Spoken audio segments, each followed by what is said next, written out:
ئەم کاتتان باش ئەزیزانم.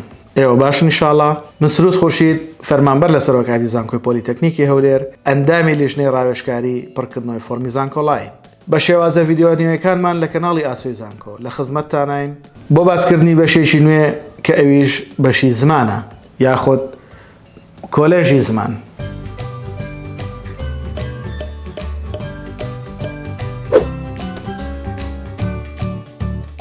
لە کۆلێژی زمان ئێمە کۆمەڵێک بەشمان هەیە لە خزمەتتان نابین بۆ باسکردنی بەشێک لە بەشەکانی کۆلێژی زمان کە بۆ ساڵی خوێندنی 2021-2022 باسەکەین. ئەم کۆنمرانەی بەشی زمانی ئینگلیزی بۆ ئێوەی خۆشەویست وەکو بناغە و بنچینەیەک وەکو بەرچاوڕوونیەک بەکاری بێنن لە کاتی پڕکردنەوەی فۆرمی زانکۆڵین، چونکە ئەم کۆنمرانە ئەی ساڵی پارن نەوەکی ئەم ساڵ. زۆر قوتابی ئەو کێشەی بۆ دروست بۆ ئەڵێ ساڵی 2021-2022 بریتە لە ئەم ساڵ. ڕاستە بۆ ئەم ساڵی خوێندنی پۆلی 12 2021-2022 بەڵام ئەم ساڵی خوێندن کە قوتابیان دیتیا وەرەگیرن ئەبێتە 22-23 بۆ زانکۆکان.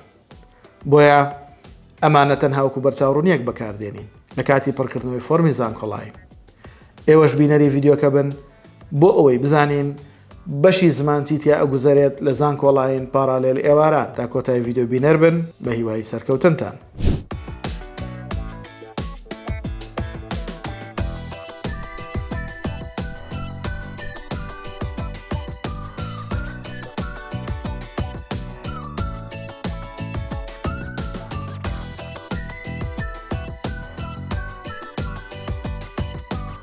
لایک، کۆمنت، سبسکرایبی کەناڵەکەمان لە یاد مەکەن. هاوڕێیانتان ئاگادار بکەنەوە بۆ ئەوەی ئەوانش بتوانن سود لە کەناڵەکەمان وەربگرن.